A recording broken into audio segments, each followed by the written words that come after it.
I apologize that the banner said viewer desecration advised. Desecration? It was definitely supposed to say viewer discretion, not desecration.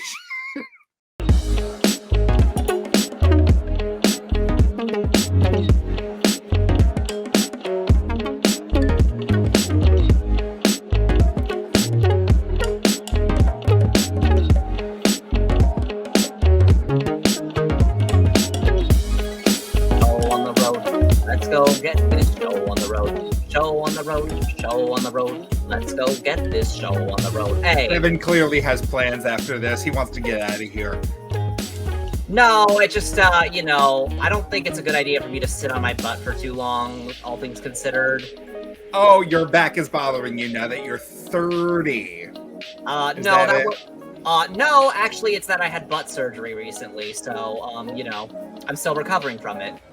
But don't worry, I'm on pain medication right now, so, don't have to worry. Evan got implants. Okay, cool. Welcome back to Birdie Cereal. Not that, but okay, close enough, sure.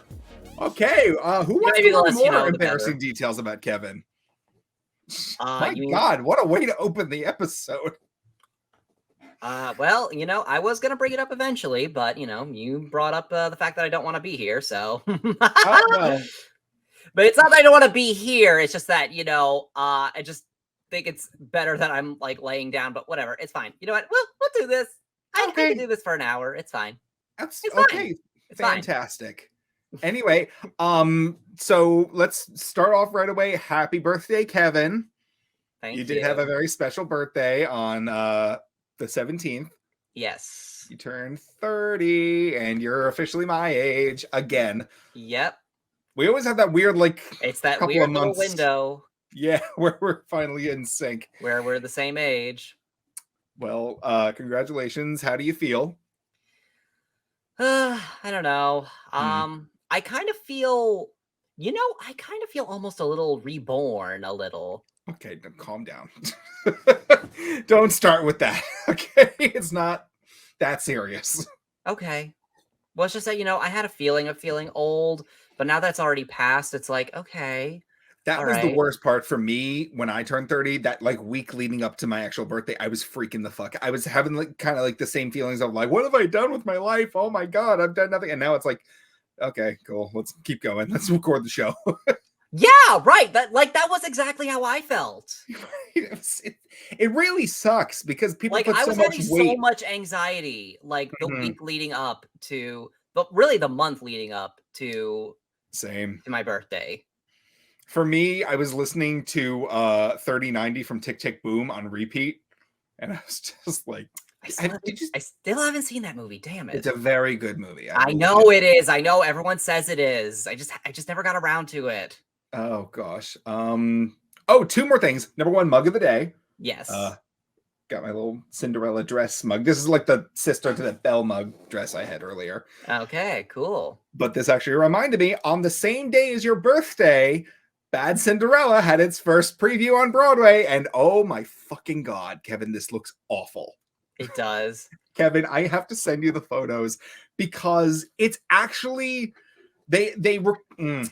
I don't know what the word would be. They released a legitimate recording of part of the title song from the show, Bad Cinderella. Mm-hmm. And this isn't a replica of the London show that was around last year. This is a completely new, not new plot, but it's the costumes are totally different. The aesthetic is different. It's bad now. It's so bad. It's so bad. It's really... Oh my God, I don't even know what you would say about this show. I'm not your Cinderella. I'm your bad Cinderella. No, it's actually awful. I mean, oh God, I took a photo of one of the things. I'll text it to you because the character of Cinderella, she's giving something, but I don't know what.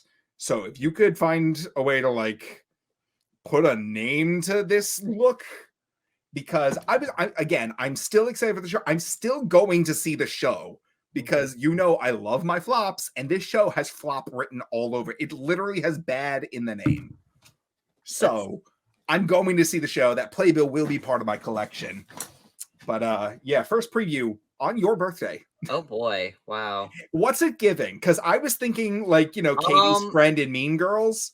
It's giving the sidekick in like a teen drama movie. Yes, right? Like she's not giving main character energy It's at not giving all. main character energy, it's giving side character energy.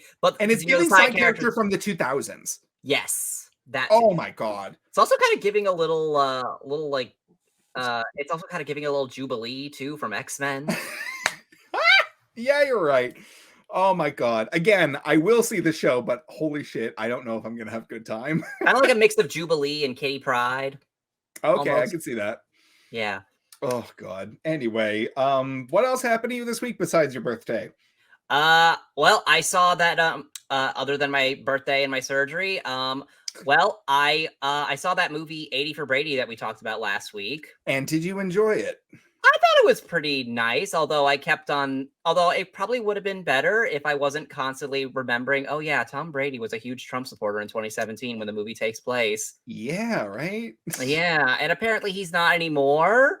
Although he really just, I looked it up, and apparently he said that he does not speak to Trump anymore, but like, it's like, okay, but you don't like agree with his ideologies anymore, right? Right?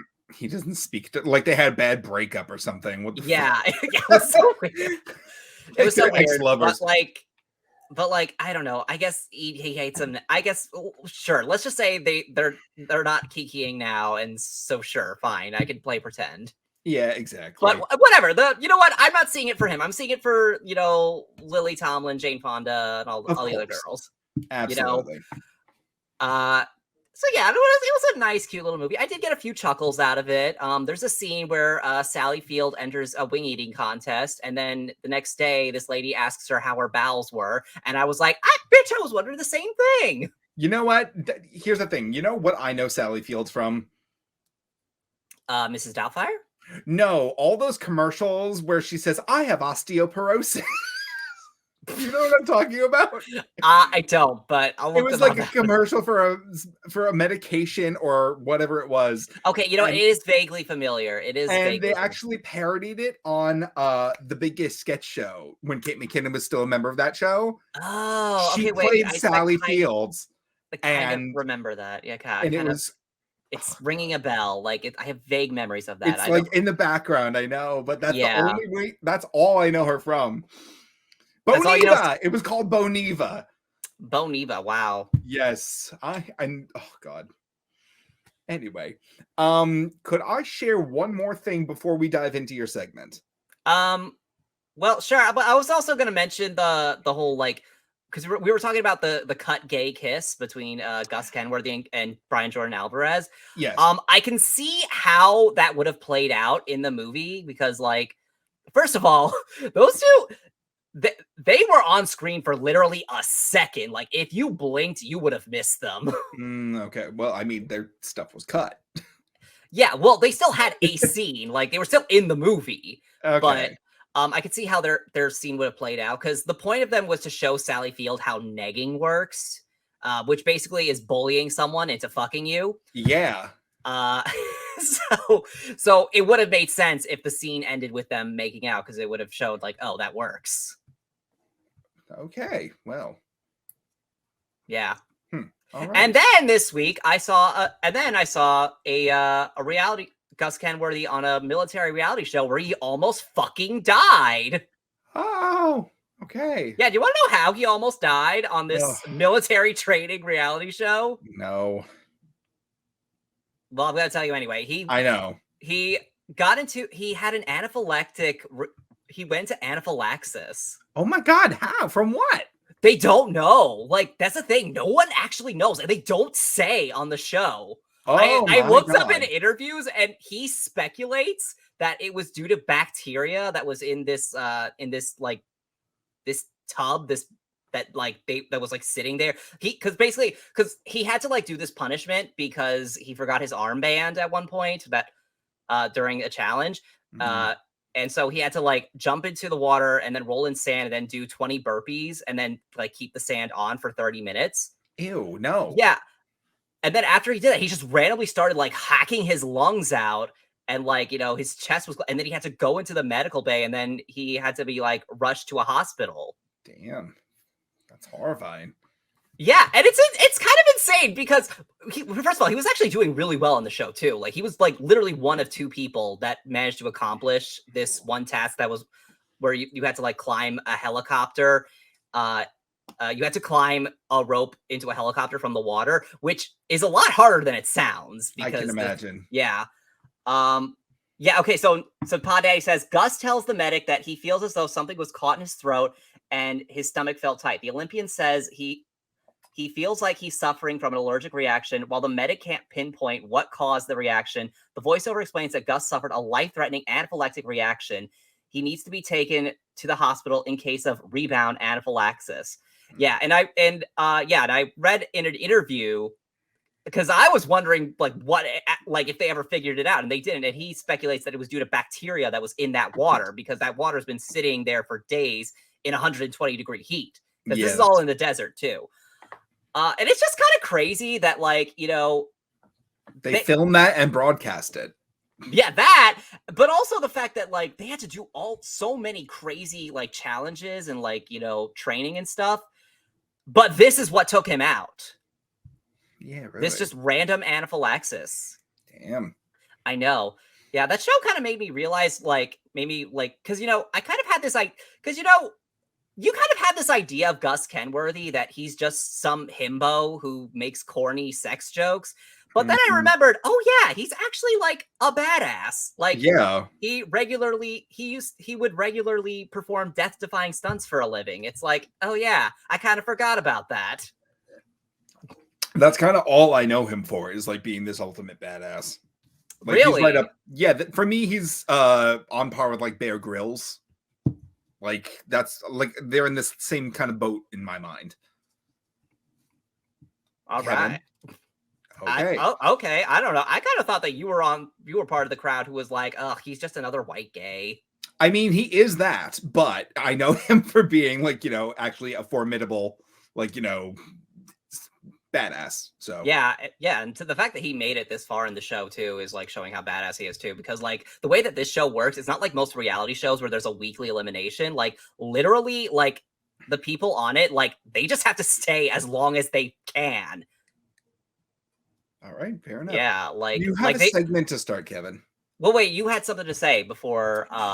Well, I wanted to share this video of something traumatizing that happened to me this week, and if you're okay with it, I want to share it with you. I think you already did, but sure, let's share it. I definitely did, but yeah, okay. So for the audience joining us, especially on video, we're going to be discussing insects. Okay, specifically ants. So if that triggers you, please look away for a couple of minutes. But if I could possibly pull that video up, this is a video from what I woke up to last Thursday. So just woke up to. Yeah, all over my fucking bed. Yeah, all over me. Oh yeah, I'm gonna kill myself. Holy shit. Okay. Yeah, no, I'm fucking done here. Okay, 2 things. Number 1, I apologize for the swearing. Number 2, I apologize that the banner said viewer desecration advised. Desecration? It was definitely supposed to say viewer discretion, not desecration. Okay. But yeah, that was what I woke up to on Thursday. We can definitely take that image off the screen now. That is not fun to look at. Yeah. That was, I woke up and I felt like, you know, a little fuzzy stuff crawling on me. And I'm like, oh, I'm having a dream. I open my eyes and I see these ants in my bed. And I'm like, this is definitely a dream. There's no way there's this like swarm of ants in my bed. Turns out it was fucking real. I quickly, I grabbed my phone, I record what I was doing, and then I raced to the shower. I am washing everything. I did an everything shower. I washed my hair, shaved my face. I'm washing ants out of my hair. It was horrifying. It was like something out of like that like bug house at Halloween Horror Nights. Which we did not go through, but it's what it reminded me of. because you were too afraid of the bugs, which is the whole point. Kevin, what did I just show you? Yes. Okay, yeah, but that was real life, though. That's different. That makes it worse. That makes it much, much worse. Yeah, that's worse, but like whatever. Thanks. Whatever. I'm just still salty that we never got to go on through that. You that can house. watch videos on YouTube. Yeah, it's not the same. Oh Lord. Anyway, Kevin, that was my story. We're 15 minutes in and you still haven't started your segment. Okay, all right. Well, we'll get to it. Okay, so time for my segment. Sounds gay. I'm in. Oots, oots, oots. Ugh. So first story of the day, Czech football player Jakub Jantou. Holy shit. I'm sorry. Czech football player Jakub Jantou comes out as gay. I no longer want to hide. Welcome, Jakub Jantou. Czech Republic's Jakub Jantou has made history as the first current international in men's football, to publicly come out as gay. The star made his senior debut for the Czech Republic in 2017 and has scored 4 goals across 45 appearances. In a now viral clip shared by the 27-year-old on February 13th, he opened up about his sexuality publicly for the first time. The athlete explains that he wants to live his life in freedom, without fears, without prejudice, without violence, but with love, just like everybody else. I am homosexual and I no longer want to hide myself. He continues. Say his name. Jakub Jantou. All right. So next week on Fruity Cereal, we're going to hear you do She Sells Seashells and Toy Boat a couple of times. Toy Boat. Oh, that's right. Toy Boat. I was doing Unique New York, but I guess that's not good enough. Oh, Lord. That was incredible. Congratulations. Yeah. Okay, next story. Emma Corin has landed a leading role in Deadpool 3. Okay. Who is this?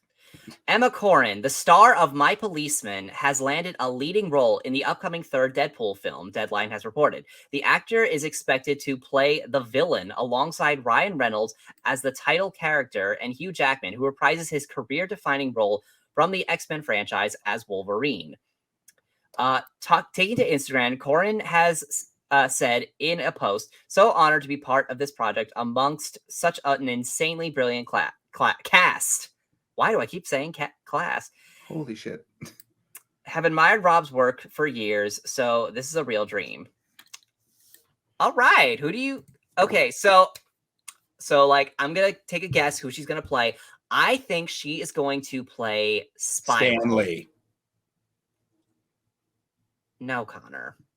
She's not playing Stan Lee. What? You explain why not. Well, first of all, it said that she's playing the villain of the movie. Why would Marvel depict Stan Lee as the villain? Why would The Princess Diaries 2 have Stan Lee in it at all? Okay, there's a lot of unanswered questions here. I don't know. Why does The Princess Diaries 2 have Chris Pine in it? I don't know. Why did they go... Why, when they were going through Bachelors, why did they show a gay guy on there? I don't know. Like, if you know that he's gay, why was he even an option? Because you still have to get married to pass on your title. Genovia's like, you know, maybe not the most gay friendly. They're great with everything else. Well, I mean, apparently, Mia and her best friend were gay friendly because they were like, right on. Yeah, that's going to be the plot of the 3rd movie, is Mia trying to erase all of the gay conversion therapy camps in Genovia. Anyway, we were talking about Deadpool 3. But also, wait, no, she has also tried to erase all the gays in Q-Force, remember? Oh, that is such a deep cut, Kevin. Oh my God. It's not that deep. The show came out only a year ago. Yeah, and how well did it do? It got canceled. There we go. Okay, so anyway, who do you think Emma is going to be playing in Deadpool 3? I think she's going to be playing Spiral. Okay, in case you don't know who Spiral is, she is the henchwoman of the supervillain called Mojo, who basically he's like this really gross, disgusting creature who runs an international like television competition show. Sorry, not international. Did I say international? I meant to say interdimensional. Oh, okay. Yeah. And Spiral is basically like his right-hand henchman, his right-hand woman. Right. She has 6 arms and she can teleport. and also a bunch of other crazy shit. I don't know what her exact power set is, but like she's kind of insane. Okay. Or it could be possible she might be playing Selene. I think that would make for a good villain. Selene is like canonically one of the oldest mutants in the Marvel universe, or she's suspectedly one of the oldest ones. She's like a soul vampire, like she drains people's energy. She's kind of like Rogue almost, except like she can use her powers to like absorb youth, and that's how she stayed young for so long. Anyway, I don't know. I know that you're not all that big into comics, Connors. I would ask you who you think she's playing, but Wanda. Probably not. I don't think Fox is gonna try to have any characters that Marvel has. Is Deadpool not Marvel? Yes, but like MCU, but like Marvel Studios. Okay. Yeah, I don't think Marvel would do that. Maybe like a few years ago, maybe, but like now, nah. All right. You know, especially now that Disney's acquired by Fox and all that stuff. And apparently, this what about movie Gingerbread Wanda? Gingerbread. Yeah, she's gonna be playing Gingerbread Wanda. Yes. Wait, hold on. Let me show you. Oh my God, you're actually gonna pull out your Gingerbread Wanda Funko Pop. I love this thing. Yes, it's very cute. I would get one myself, but if I were to get one, I'd have to get all of them, and I don't want to financially commit to that. I mean, you can see I'm being like super responsible with my money spending habits. You can't even see all my Wanda collection. Right, but you're fortunate that that Wanda's like the only Marvel character that you care about. Well, I got a bunch of Visions. I even got the Chase. Well, okay. I mean, yeah, you got to get her boo. I got Agatha. So. Oh, okay. Well, you know. I did not get Monica Rambeau because I'm racist. I just don't like Monica. Why do you like Monica? I found her really annoying on the show. Just being like, I am an ally. But that made for such good meat material, though. I hate her. Oh God. I am an ally. Fuck out of the way when you see me. Anyway, yeah, okay. No, I do not have Monica Rambeau. What's her superhero name? Photon? She had a few superhero names in the comics. I mean, I know she would be Captain Marvel for a she was actually Captain Marvel before Carol Danvers was Captain Marvel in the comics. That I did not know. Okay. Yes. And then she became Photon. I think there was like one like the Sun Goddess or something like that. Yeah, like she's one of those characters that just had a bunch of different. There was other ones I don't remember exactly. Although considering that she is an actual captain in the MCU, like they make a point to point out that she is in fact a captain who has earned the rank of captain. They did that with Doctor Strange too. We're like, we're using our fake names. Cool. Yeah, but my point is that like they might give her the title of Captain Marvel in the Marvels. So who knows? I did see that she is in the Marvels. That I was like, yes, maybe I'll enjoy her in this. The new poster dropped, and people are like, "Wow, Marvel, thank you for not giving us just collage of characters." And it's like, this is just a teaser poster. They're gonna give you a collage of characters when the actual movie comes out. With that slightly blue hue that all of them have. Yes. I don't know. I like collages though. I like them when they're done well, but they seem like they're getting lazy with like every new iteration. They are getting a little lazy, but whatever. We're not here to critique collage. We're not here to critique graphic art, especially not me, considering my collages. Yours are works of art, okay? Like I love them. You just love them because they're silly. Okay, so all right now. Okay, so for the next story, we are gonna have to talk about something a little more serious. Oh boy, we gotta talk about Brianna Ghey. Brianna Ghey. Yeah, Connor, do you know who Brianna Ghey is? No. She is a 16-year-old transgender teenager, transgender girl who was murdered. Oh my God! When? What? Yes. Yes. Sorry. Content warning. So police are now investigating Brianna Ghey's killing as a potential hate crime. The killing of Brianna Ghey, a 16-year-old transgender girl, is being investigated as a possible hate crime, the police have announced. Cheshire police initially said that there was no evidence to suggest the killing was hate-related, but have since stated that all lines of inquiry were being explored, including hate crime. All lines of inquiry are being explored, including whether this was a hate crime, a spokesperson for the force said on February 14th.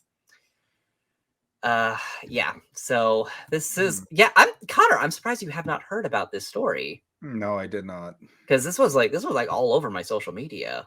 I did not. Like see talking it. about I actually took a very brief break from social media for a couple of days, Oh, so that might have been okay. part of that. Yeah. Yeah, this is a very sad story, and Oh God, no kidding. yeah, she's only 6. Yeah, she was only 16 Oh too. my God. Yeah, but the New York Times feels the need to defend J.K. Rowling. Oh, the New York Times, the same people that did a swastika in their crossword puzzle like 2 weeks in a row. Oh yeah, I forgot about that. Yeah, no, that was. Oh my God, I can't believe we didn't talk about that on the show. Yeah. Yeah. Okay. Jesus Christ. Like the New York Times is like, should trans people exist? We interview 10 Klansmen. Stop, Kevin. Oh Lord. Anyway, what a sad piece of news. Well, here is sad news that is getting better. Or I don't know. This is kind of like a let's transition a little bit. Okay. I did not mean to make a trans pun there. Kevin, just continue. Okay, I'm sorry. I'm sorry. You're apologizing for nothing. Continue. Okay, Club Q, the LGBTQ venue in Colorado Springs, is set to reopen after mass shooting. Oh, okay. Club Q has announced plans to reopen almost 3 months after a mass shooting left 5 dead in the Colorado Springs nightclub. Our goal and intention has always been to return Club Q as a safe space for the Colorado Springs LGBTQIA+ community, and we will continue to tirelessly work forward that effort, said part of a statement posted to the venue's Instagram on February 13th. Initial design concepts are expected to be delivered to Club Q's management in the next 4 to 6 weeks, with the nightclub on track to fully reopen by the fall of this year. To make this a reality, the venue is collaborating with the city and a local woman-owned architecture firm called HB&A. That's nice. All right. Yeah. I'm very excited that they're trying to get back on their feet. Yeah, that's nice. Because I don't want to be like, I don't mean this in like a disrespectful way, but like we don't need another memorial. Like Parliament House, not Parliament House, Pulse down in Orlando. That club never reopened. The owners just cut their losses and ran, and now the place is just a memorial. Like the sign for the club is still standing, and there's like flowers and offerings left at the base of it, and it's just this constant reminder. I like the idea of Club Q saying that we're not going to be intimidated. We're going to rise from this tragedy, and we're going to continue being, a safe space, or at least try to represent ourselves as such. Yes, that is sad. I'm sorry. I sound really sad. I just got 2 really bad memories. Like it's okay. It's okay. You know what? It is a sad subject. I mean, I know we're like a fun podcast. We're here to have fun, but like, sometimes sad things happen and we have to address them. And you know what? It's okay to be sad. It is okay to be sad. If you are sad, it's okay that you're sad. It's okay. But here's something that's a little bit more cheerful. Spain has passed a historic new bill for LGBTQ rights that bans conversion therapy and allows trans people to self-ID from the age of 16.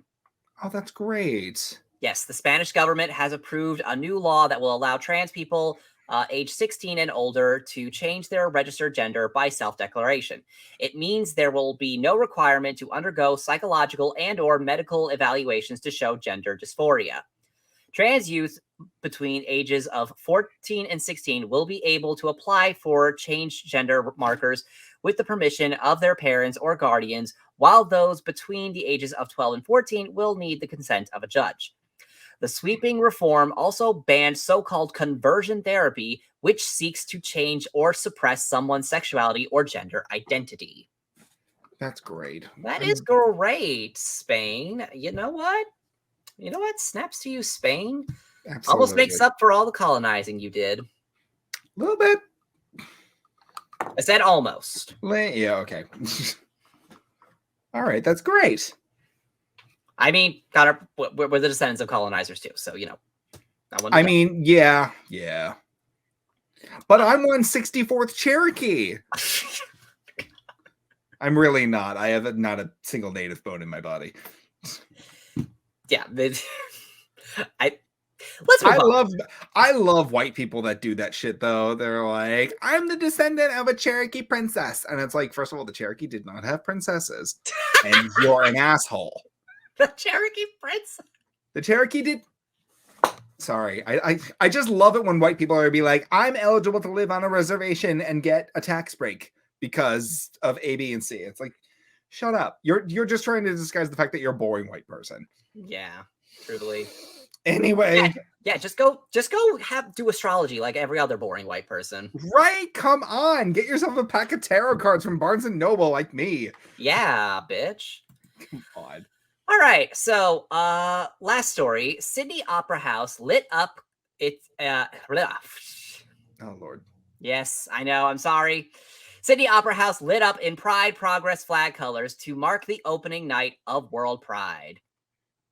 In Australia, it's Pride already? Yeah. Oh, because I was like, I know that as a summer holiday. In America. In America, I mean, I guess, yeah. In America, you get it for free. What? I'm sorry, I was referencing this Mariah Carey interview where she didn't know that you had to pay for electricity. Oh my God. Our alumni, our school's alumni, Mariah Carey, did not know that you have to pay for electricity. That bitch I once loaded into a vehicle at a theme park ride. That's true. Yeah, I forgot about that. Right. Okay, but all right. So World Pride Day is in February. Okay. What? Yeah. All right. Yes. Okay. So the world famous Sydney Opera House was lit up in the colors of the Pride Progress flag to mark the opening night of World Pride 2023. Sydney is expecting to welcome more than 70,000 visitors throughout the festival, which celebrates the LGBTQ community and highlights the issues facing it. The landmark was lit up in rainbow colors as part of Sydney World Pride's Rainbow City activation, which will see 45 pieces of public art installed across the city, including rainbows on Bondi Beach, Coogee Beach, and at the Royal Botanic Gardens, as well as within the Blue Mountains. That sounds really nice. Okay. Okay, and it is going to be a 2-week festival, a 2-week long event. That sounds exhausting. Truly, but you know what, Connor? Here's the thing. I barely tolerate the fact that we have Pride Month in America. Like, yes, it's just like, I'm going to get myself a pack of rainbow colored Oreo cookies. I'm going to go to the parade in Manhattan. I'm going to get told that I'm too fat to be there. And then I'm going to go home and eat the Oreos. And I'm going to do that for a month? No. Connor, you should go to P-Town. No, I want to go to Folsom Street Fair in California. Connor, you want to go to Folsom? I want to go to Folsom, yeah. Connor, that might be a little extreme for you. I don't think so. You might want to... I don't think you know how far I can go, Kevin. I want to go to Folsom. Okay. Where did this side of you come from? The side that you can find on my OnlyFans. Anyway, okay. Yeah, no, I would love to check that. Maybe not participate, but just be there, just to check it out. Yeah. By the way, apologies to my family members who watch this podcast. Bet you didn't know I was a slut. Yeah. Anyway, so that concludes my segment. That was fantastic. Okay. Fantastic. And Connor, by the way, before we begin with your hyperfixation, I just want to say I like your Elton John glasses. Thank you. That is exactly the vibe I was going for. And Lauren, my best friend, who's going to give birth in like 5 minutes, said the same exact thing. So I am very happy with how I also got a really fancy pair of blue aviators, which I think I will wear maybe next week. But yeah, I'm trying to put more color into my wardrobe. I said, well, wearing gray and black. But yeah, no, I'm trying to bring a little bit of sunshine into my life. It's the new meds. But yeah, thank you. I don't know. Sorry, I was just like, I'm showing a lot of teeth. Showing a lot. Okay, all right, teeth. By the way, I didn't mean to like bully you on your TikTok where I was like, hey, nice veneers. I know you do not have veneers, but you you gave a really weird smile, and I was like, what the fuck? Okay. Okay, I know. I'm sorry. It's I can't really smile with my teeth. It's like, what do you do? Just like,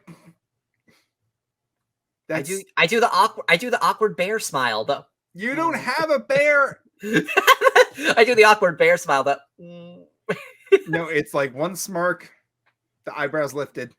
Yeah, but then you have to squint a little bit. Yeah, there you go. Well, no, you got to squint awkwardly. You got to be like, you have to be like unsure. Why does it look like I'm shitting? I don't like this. Like you have to, no, because you're furrowing your eyebrows. You got to. I'm not doing this. I'm not doing this. We're done. I'm not in my bear area just yet. Okay. Okay, fine. I'm getting there, but we're not there. Okay. Anyway, so there was another thing I wanted to talk about before I launched into my topic, but like I think I forgot it. Oh no. Yeah, I definitely forgot. Oh wait, no, it isn't. Okay, so I think I know I definitely talked about this like last week. Obviously, my hyperfixation was like Princess Diana, right? Like I was like I've obviously been bombarded with like what's the word? Like royal family bullshit. And Yeah. I saw this TikTok where they revealed that there's a playlist, like it's called the Coronation Celebration playlist. So King Charles's coronation is coming up, I believe on Prince William's birthday, if I'm not totally mistaken, or Prince Harry's birthday. I don't know, but it's like there's drama there. But they released the playlist of like the music that's going to be playing throughout the event. And apparently King Charles himself like selected some of the songs on this playlist. And I just wanted to like go through. This is a real thing. You can find it on Spotify. One of the first ones is the theme from Skyfall, sung by Adele, which I mean, Skyfall from Skyfall. Skyfall from Skyfall. And I was like, okay, he's got taste.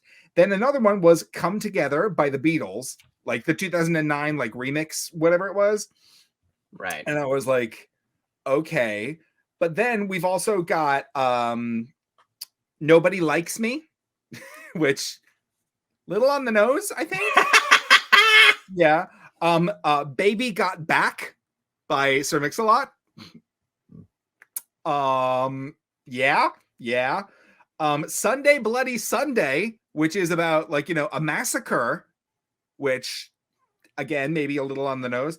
And then what I finally love, Castle by Halsey, which I mean, okay. But then the other one, Nothing Great About Britain. I just love the fact that King Charles III is like making his like MySpace playlist. Like these are the songs they're gonna play when you visit my profile. It's just absolutely fucking hilarious. No one likes Britain. Oh, let's not forget. Oh, no one likes me. Let's not forget Rihanna. Bitch better have my money. Bitch better have my. Oh, did you see Rihanna's Super Bowl?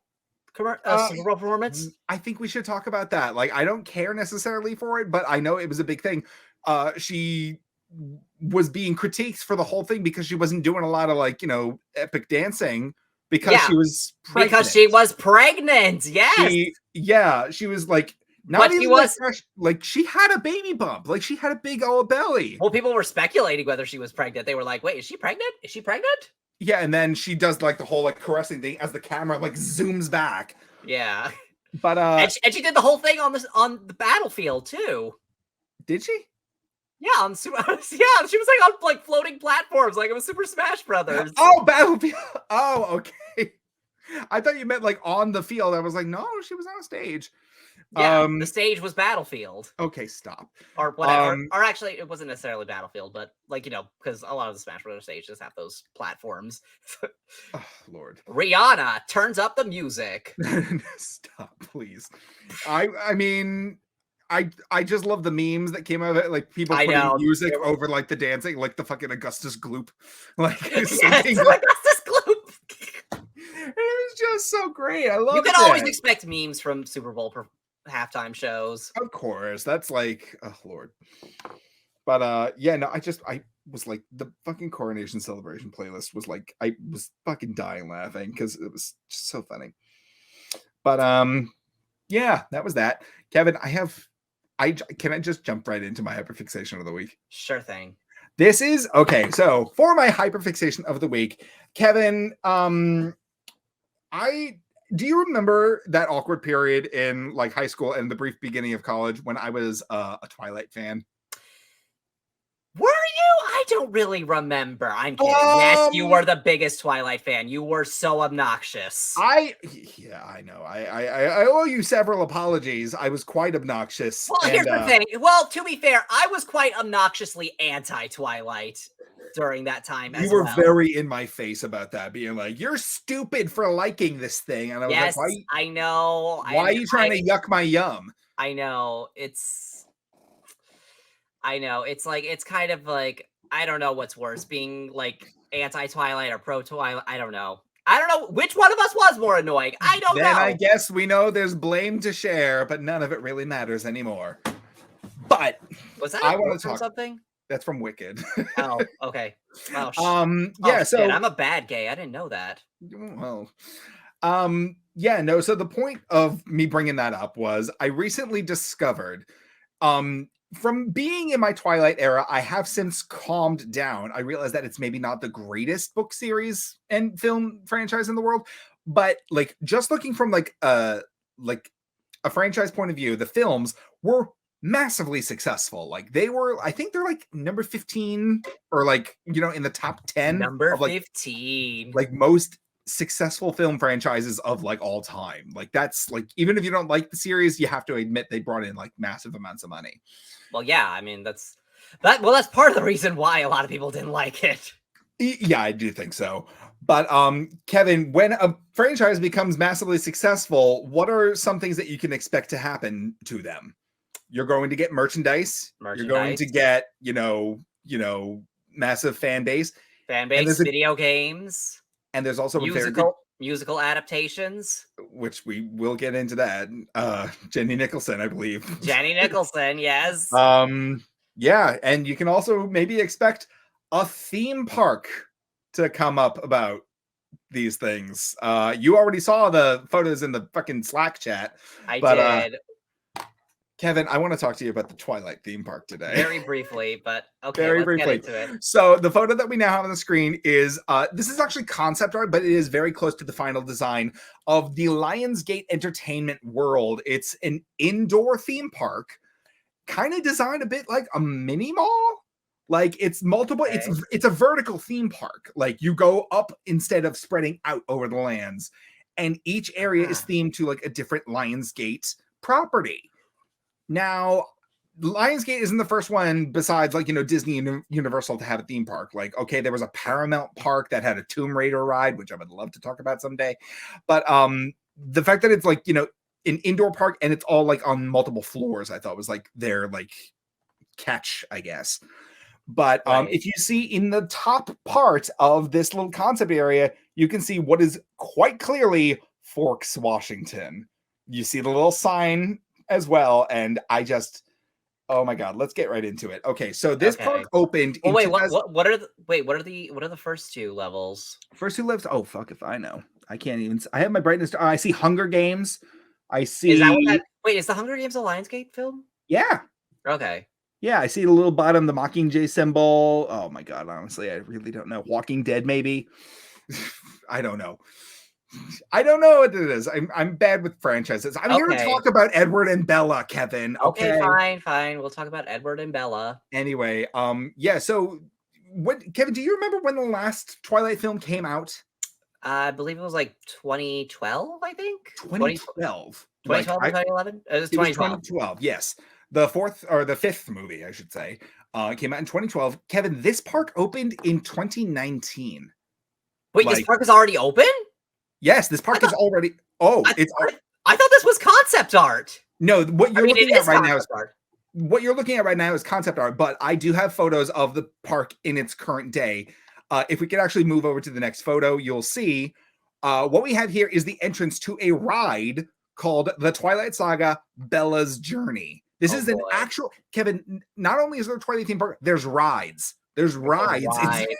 Well, yeah, I mean, I would hope there was rides in a theme park. Yeah, I know, but like, what about Twilight makes you think, oh, let me make a theme park? Like, that's like creating a theme park ride based on like, I don't know, The Notebook. Like, I don't fucking get it. Well, to be fair, The Notebook doesn't have vampires in it. Yes, I guess. But I guess that's what they took with this concept and just ran with it.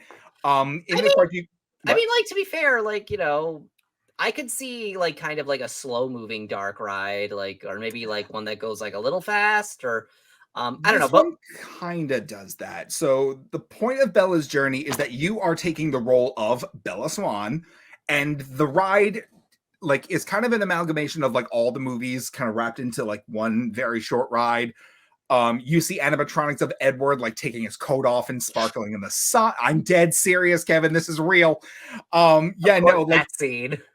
what? Of course, that scene. Of course, that scene. But like they also have like they didn't get any of the actors who portrayed the roles in the films. They just used CGI versions and like had other actors dubbing the voices. So there's one scene where you're walking back, there's a screen of like Alice being like, Bella, you have to go and find Edward. He's going to do something stupid. And it's like, you know, she looks like something out of a PS4 game. But I'm dead serious. You can find videos of this on YouTube. They're not great quality, but they are there. But this is like, you know, let's move on to the next photo, please, because the ride vehicles are Bella's truck from the freaking movies. This like rusted up old Chevy. This rusted up old Chevy truck is the ride vehicle that you are in going through Bella's journey. It's not that's not Edward's what car did Edward have? He had a Volvo. A Volvo. Yes. Stupid shiny Volvo owner. Oh god, I feel like I'm back in high school. Oh lord. But yeah, this is the ride vehicle. It is slow moving, but then they do like, you know, the Avatar theme where they like move you in front of a screen and it simulates fast movement. Like there's one scene where like you're on Edward's back and it climbs up a tree and you like right. Okay, that's kind of like what the Harry Potter ride or Ratatouille does. I guess I don't know Ratatouille. Although clearly this ride isn't 3D because these riders are not wearing 3D glasses. It is not 3D. If we can actually move on to the next photo I have, you can see they've got animatronics of the Volturi being like, we're gonna kill you because you're not a vampire or what the fuck ever. Okay, wait, so is this ride going through like the actual events of the movie, or does it have its own original story? It's kind of both. It goes through the original events. It goes through the events in an original way. Like you still see like the major plot points, like, you know, the Edward scene, the Volturi being like, we're gonna kill you. But like they obviously have to wrap the entire story up in a pretty short amount of time. The ride's only like 3 minutes. Right. But yeah, so it goes through pretty quickly, but I just thought it was so fucking funny that they're like being like, this ride clearly needs to exist because is this a track? Wait, is this a trackless ride? I don't believe so. I believe it's on a track. Oh, okay. Because it looks like it's on like a little floating. Kind of. It looks like one of those like ride vehicles from like Mickey and Minnie's Runaway Railway. Yeah, trackless. Yeah. Yeah. But the other ride in this park actually was the recipient of I believe a couple of awards. It was called Midnight Ride, where the plot is you actually mount a motorcycle, a la like the Flight of Passage in Pandora at Disney World. You have a VR headset on your head. And you actually control your movement in the ride. You're like, I think Jakub's trying to like escape with Bella on the bike or something. And you're like part of like the wolf pack. And the ride is interactive in the sense that you can actually like collide with, you know, obstacles in the ride. You can feel the wind blowing in your face. And you're more or less like in total control. And it was like so innovative that it actually won several awards. I sadly don't have any photos of it, but it does exist. And it, like you can find like pretty high quality videos of the ride on YouTube. So it's kind of like Flight of Passage, but interactive. Definitely, yes. Like, but it's also kind of like a Smuggler's Run. Yes, actually, very similar. Yeah, the Millennium Falcon ride in Disney. Yes, like you're in control of like the ride's different every time you experience it. It's like the same basic premise, but you can change the outcome. Not change the outcome, but you can change like how you experience the ride. Which I thought that one actually sounded really cool. But I believe that's the last photo I have of all of these. But Kevin, oh, that's it? Just those three? Just those couple. There's very few, because not for nothing, this is a park in China. And it is okay. I was gonna ask where it is because you know, I noticed that like, you know, those it had the Chinese characters above Bella's journey, so that made it kind of clear it's not in America. But you know, there's very few photos that I could actually see of specifically the Twilight area. But Kevin, the one thing that I was trying, I could not find any information on this. What I want to talk about, like several of like, when you go into a theme park, specifically like Disney Universal, I'm talking about food and merch, Kevin. Yeah. What food and merch would you like to see in a Twilight theme park? Because right now, I'm telling you right now, if I can't get like a nice like bloody cocktail, I'm out. I'm not going. Cactus. Why the fuck is cactus on your list? Because Bella had that cactus. Bella had that cactus. Oh my god. The cactus. Why did the cactus become such a meme in those movies? It was a meme in Vampires Suck. It was a meme in the Twilight unofficial musical.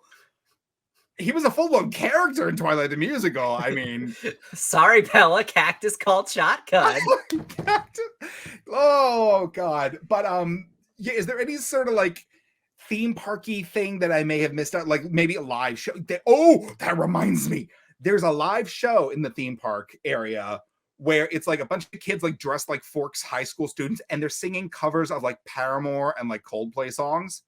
I'm dead serious. It's a bunch of white kids singing like 1,000 Years, like I'm Supermassive Black Hole. It's fucking nuts.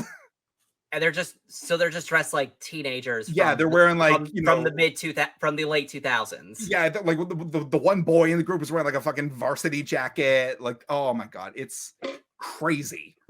That's like the live entertainment. I was thinking they would have like at Hollywood Studios they would have the march of like the stormtroopers down Hollywood Boulevard. But it would be like the Volturi. That I would love to see that. I would love to see that, especially with like the fact that the Volturi like actually kill people.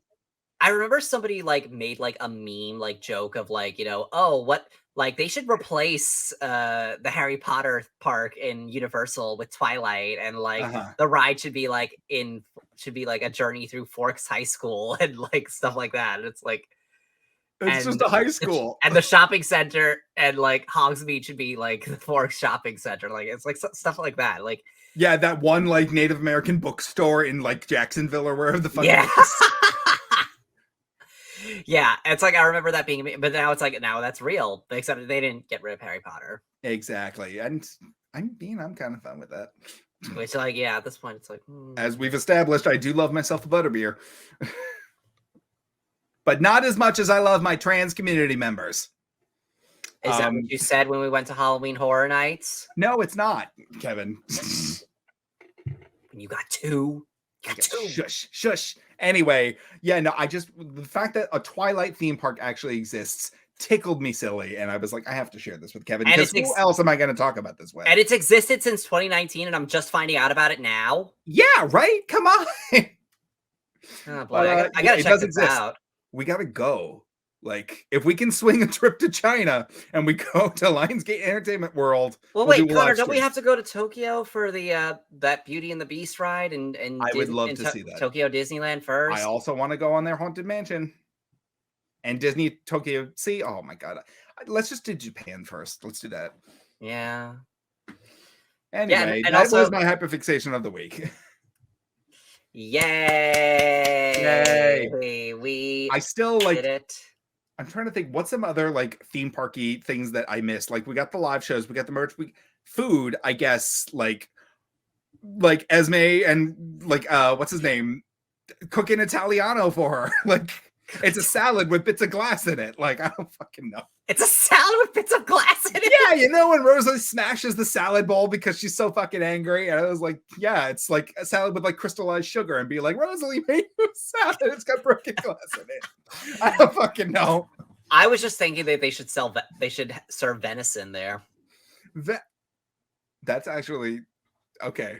That's actually wow. Okay. I can't imagine it being very popular, but I like the offering. It's like those fucking Corin ice cream sandwiches on Halloween Horror Nights. Hey, I liked those. I liked that. Did. Yeah, you did. Oh, it's Corin, a big lump of knobs. Dead mean. We're all about. Y'all already know who I am. My name is Topher. We're all about. Y'all know I am is Topher. I fucking hate that kid. I hate that child. Why do you hate a child, Connor? Look at him. He's oh my god. The fact that wasn't he featured in like not the Macy's Gate. He was in the crowd for some sporting event, and they zoom right up, and he knows his line already. He is like, I'm like a one note, Johnny one note over here. I'm just gonna say my catchphrase. Oh god, I hate that child. I will fight a child. I have no qualms against doing that. These hands are rated E for everyone. Exactly. Oh, it's like that meme of that lady fighting. I love that meme of that meme of that lady fighting like that 2-year-old, and she's like this, like the child's like. Not a clue. Okay, if you say so. I can't believe you've never seen that meme. Okay, whatever. That kind of reminds me of whenever I think of that meme, I also think of the Peter Pan boss battle in Birth by Sleep. I never got past what like Aqua's story in Birth by Sleep. Okay, because this was during Tara's story. Tara has to fight Peter Pan, and like the caption says, "Put Peter in his place." And like, we don't know canonically how old Tara is, but I'm assuming he's at least 18. And Peter Pan is a child. Yeah, he's canonically a kid. Oh my god! It's like put him in his place. Put this child in his place. Although that's not the first time in Kingdom Hearts you're tasked with beating the shit out of children. Halloween Town with Lock, Shock, and Barrel. Yeah, like actual children. Although wow, I love beating children up. Like, more video games should task you with beating up children. I mean, Disney Infinity, I could beat the shit out of Vanellope until she falls apart. So like, yeah, but that's kind of, I don't know if I count that. Oh no, but I think it's even funnier when you're playing as like Rapunzel and just like wailing on her with a fucking frying pan. That's funny. She was going to in Wreck-It Ralph 2. Yeah, that's actually like not too stray from canon. Yeah, it's not. Oh god, I miss that game. Every now and then I circle back to Disney Infinity. Oh, I miss that game like a lot. Yeah, because it actually had Gravity Falls content.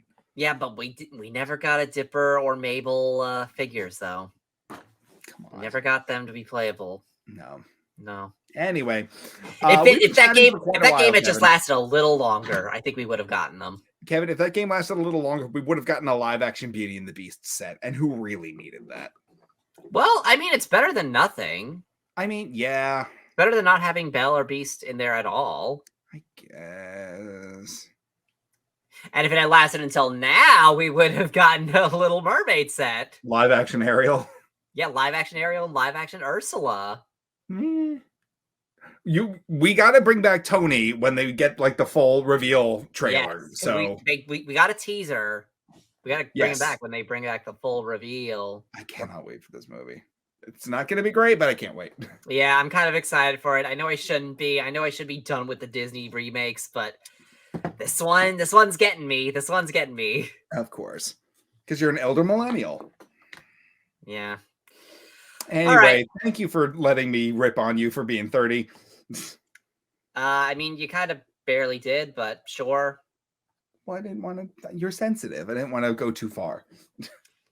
I mean, I'm pretty sensitive right now because of post-surgery. Yeah, let's wrap this up. I think you got places to be. Yes, my bed to rest. There we go. Thank you again so much for joining us on Fruity Cereal. Before we say goodbye, we have some very special news. Kevin, do you want to say what it is? We got a new time slot. Mondays at 7 p.m. Instead of waking up super early and being all groggy, listening to us bitch to each other, you can hear us bitch in the noontime, in the evening time. I don't know time slots. 7 p.m. Still Mondays, still starting your week off fruity, but you're a little bit later in the day. So you can go to work and then come home and relax. Eastern Standard Time. Yes. We have any listeners that are on the East Coast or Central. Kevin, we are on the East Coast. Oh, sorry, West Coast. I meant to say West Coast. Fuck you. Kevin doesn't know his left from his right. That is Mondays at 7 p.m. All your favorite fruity content will be still here, just at a different time slot. Yes. Okay. And you can catch us anywhere. If you search for Fruity Cereal, we're on pretty much every social media network at Fruity Cereal, fruity like the food and cereal like the number. Connor, where can people find you? Across all social media platforms, I am listed as Connor K. Fitz 92. And you can find me anywhere at It's Kevin O'Lear. That's AARDVARK. Okay, no. And if you find out what comment what the special word is. I'm sorry, I'm ripping that off from Mac Does It. I'm sorry. A little bit. Yeah. Thank you so much for joining us, and we will see you next Monday at 7 p.m. on the Empty the Bench Podcast Network. See you then. Stay fruity.